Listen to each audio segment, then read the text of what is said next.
इयत्ता 7वी. विषय मराठी. धडा 8वा. स्वाध्याय. गचक अंधारी. सौ दीपाली किरण गव्हाणे.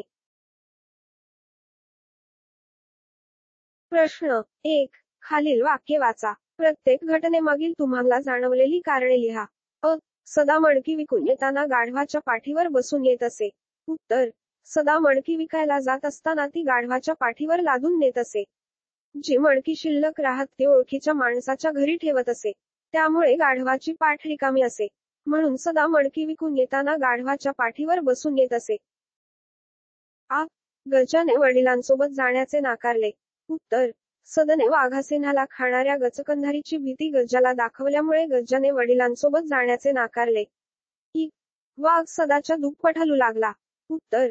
सदा गाढव समजून वाघाच्या पाठीवर बसला होता. परंतु वाघाला वाटले आपल्या पाठीवर गचकंधारी बसली आहे. जेव्हा सदाला आपण साक्षात वाघाच्या पाठीवर बसलो आहे हे कळले तेव्हा सदाला कापरे भरले. तो धाडधाड उडू लागला. ही छेडछाड वाघाला जाणवल्यामुळे वाघ सदाच्या दुप्पट हलू लागला. इ. सदा आकाशाकडे पाहत करुणा भाकू लागला. उत्तर. वाघाच्या पाठीवर आपण बसलो आहे हे जेव्हा सदाच्या लक्षात आले तेव्हा तो खूपच घाबरला. यातून सुटका करून घ्यावी म्हणून सदा आकाशाकडे पाहत करुणा भाकू लागला. प्रश्न 2. खालील मुद्द्यांवर 2-3 वाक्यांत माहिती लिहा. सदाचा व्यवसाय. सदाचा मुलगा गजानन. सदराची झालेली फजिती. सदाने स्वतःची केलेली सोडवणूक. उत्तर. सदाचा व्यवसाय. 1. सदाचा गाडगी. मडकी तयार करून विकण्याचा धंदा होता.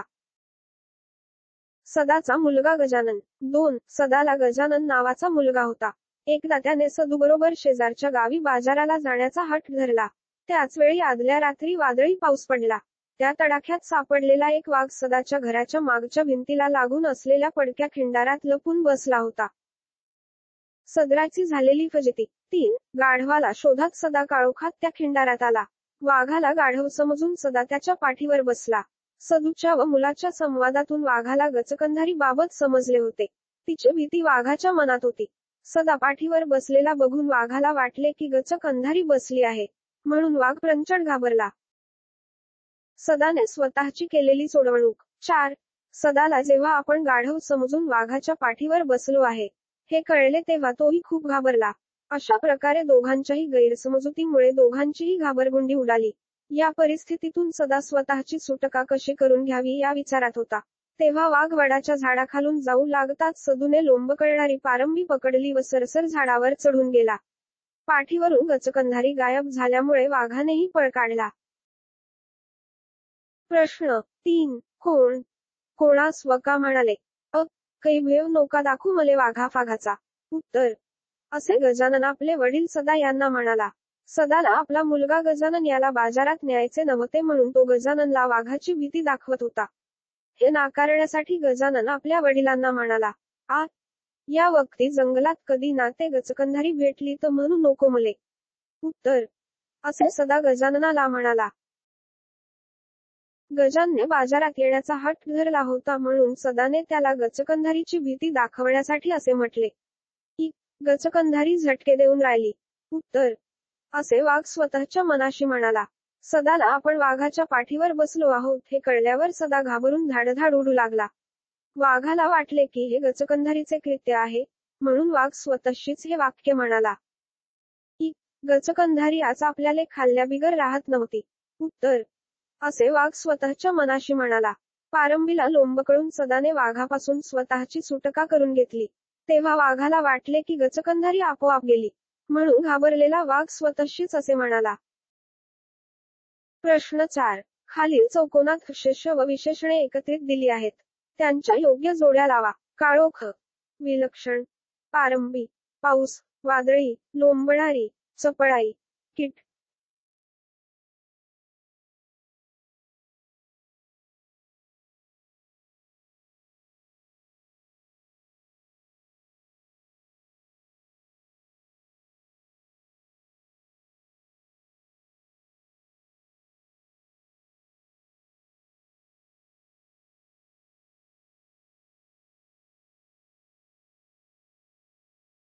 प्रश्न 5 कंसात दिलेल्या वाक्प्रचारांच्या रूपात योग्य बदल करून वाक्य पूर्ण करा. मेटाकुटीला येणे. गिल्ला करणे. घाबरगुंडी उडणे. शंकेची पाल चुकचुकणे. अ. पतंग पकडण्यासाठी धडपडणाऱ्या मुलांनी एकच. उत्तर. पतंग पकडण्यासाठी धडपडणाऱ्या मुलांनी एकच गिल्ला केला. आ.